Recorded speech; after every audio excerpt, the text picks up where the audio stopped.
400 ಮತಗಳನ್ನು ಮುಟ್ಟಿದ್ದಾರೆ ರಾಮುಲು. 40,400 ಮತಗಳು, 19,528 ಮತಗಳು ಅದು ಕಾಂಗ್ರೆಸ್ ಅಭ್ಯರ್ಥಿಗೆ, 8,307 ಮತಗಳು ಬಿಜೆಪಿ ಅಭ್ಯರ್ಥಿ ಗಾದಿಲಿಂಗಪ್ಪನವರಿಗೆ. ಅತ್ಯಂತ ಸ್ಪಷ್ಟವಾಗಿ 20,872 ಮತಗಳ ಸ್ಪಷ್ಟ ಮುನ್ನಡೆ ಅದು ರಾಮುಲುಗೆ ಸಿಕ್ಕಿರುವಂಥದ್ದು, ಅವರ ತಿರುಗುವ ಫ್ಯಾನ್ಗೆ ಸಿಕ್ಕಿರುವಂಥದ್ದು. ಅಂದರೆ ಇಲ್ಲಿ ಒಂಥರ ಈ ಪಂಕದ ಗಾಳಿ ಅತ್ಯಂತ ಜೋರಾಗಿ ಬೀಸ್ತಾ ಇದೆ ಅನ್ನುವಂಥದ್ದು ಸ್ಪಷ್ಟವಾಗಿ ಗೋಚರ ಆಗ್ತಾ ಇದೆ. ಅಂದರೆ ಏನು ಅಂತರ ಏನಿದೆ, ಅಂತರ ಬಹುಶಃ ಒಂದು 20-25 ಸಾವಿರ ನಡುವಿನ ಅಂತರ ಆಗಬಹುದೇನೋ, ಗೆಲುವಿನ ಅಂತರ ಅನ್ನುವಂಥದ್ದು.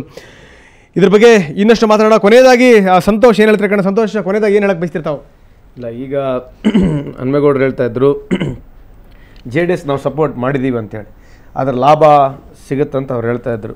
ನಾನು ಕೂಡ ಕುಮಾರಸ್ವಾಮಿ ಅವ್ರ ಜೊತೆಗೆ ಭಾಳ ಸ್ನೇಹಿತರಿಗೂ ಕೂಡ ನಮಗೆ. ಮುಖ್ಯಮಂತ್ರಿ ಕುಮಾರಸ್ವಾಮಿ ಇದ್ದಾಗ ರಾಮುಲು ಅವ್ರ ಮೇಲೆ ಅಟೆಂಪ್ಟ್ ಮರ್ಡರ್ ಕೇಸ್ ಹಾಕಕ್ಕೆ ಹೋಗಿದ್ರು. ನಿಮಗೆ ನೆನಪಿದೆಯಲ್ಲ? ನನಗೆ ಅದನ್ನು ಹೇಳಲಿಕ್ಕೆ ಇಚ್ಛೆಪಡ್ತೀನಿ. ಒಂದು, ಇದೆಲ್ಲ ಪೊಲಿಟಿಕ್ಸ್ನಲ್ಲಿ ಅವಕಾಶವಾದಿ ಅಂತಕ್ಕಂಥದ್ದು it is very open.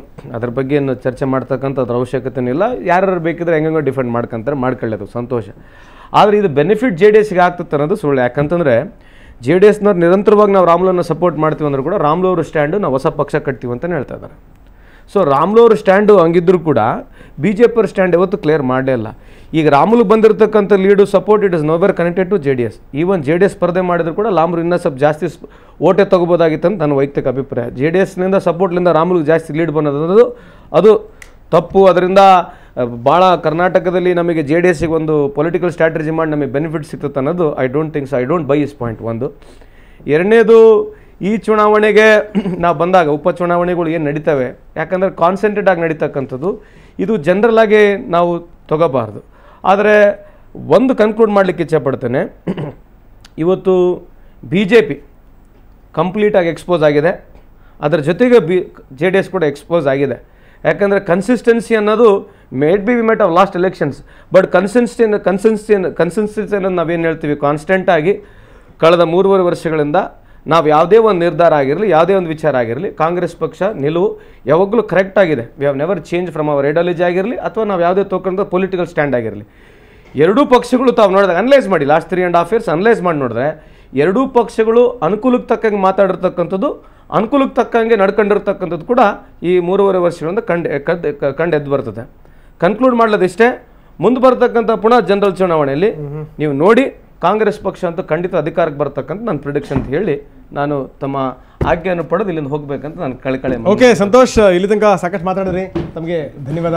Santosh ಅವರ ಜಾಗಕ್ಕೆ ಈಗ ದಿನೇಶ್ ಗುಂಡೂರಾವ್ ನಮ್ಮ ಜೊತೆಗೆ ಜಾಯ್ನ್ ಆಗ್ತಾರೆ. ದಿನೇಶ್ ಜೊತೆಗೂ ಕೂಡ ನಾವು ಚರ್ಚೆಯನ್ನು ಮುಂದುವರ್ಸೋಣ. ಇದೆಲ್ಲದರ ಜೊತೆಗೆ ಮುದ್ದನ್ಮೇಗೌಡರು ಇರ್ತಾರೆ, ರಘುನಾಥರಾವ್ ಮಲ್ಕಾಪುರ ಇರ್ತಾರೆ, ಮತ್ತು P. ತ್ಯಾಗರಾಜ್ ಕೂಡ ನಮ್ಮ ಜೊತೆಗಿದ್ದಾರೆ. ಜೊತೆಗೆ ಸಾಕಷ್ಟು ವಿವರಗಳನ್ನು ಕ್ಷಣದ ಮಾಹಿತಿಯನ್ನು ನಿಮಗೆ ನೀಡ್ತೀವಿ. ಆದರೆ ಅದಕ್ಕಿಂತ ಮೊದಲು ಮತ್ತೊಮ್ಮೆ ಪುಟ್ಟ ವಿರಾಮ.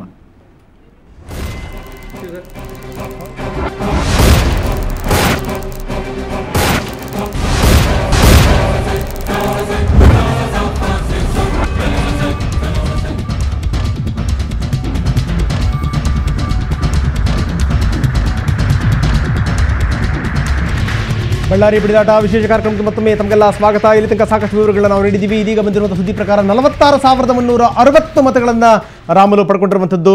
21,121 ಮತಗಳು ಕಾಂಗ್ರೆಸ್ನ ಅಭ್ಯರ್ಥಿ ರಾಮ್ ಪ್ರಸಾದ್ರಿಗೆ, 9,113 ಮತಗಳು BJP ಅಭ್ಯರ್ಥಿ ಗಾದಿಲಿಂಗಪ್ಪನವರಿಗೆ, 46,360 ಮತಗಳು. 11ನೇ ಸುತ್ತಿನ ಮತ ಎಣಿಕೆ ವಿವರಗಳನ್ನು ಕೊಡ್ತಾ ಇದ್ದೀವಿ. 46,360 ಮತಗಳು ರಾಮುಲು ಅವರಿಗೆ. ಇನ್ನು ಕಾಂಗ್ರೆಸ್ ಅಭ್ಯರ್ಥಿ ರಾಮ್ ಪ್ರಸಾದ್ರಿಗೆ 21,121 ಮತಗಳು. BJP ಅಭ್ಯರ್ಥಿ ಗಾದಿಲಿಂಗಪ್ಪನವರಿಗೆ 9,113 ಮತಗಳು ಮಾತ್ರ.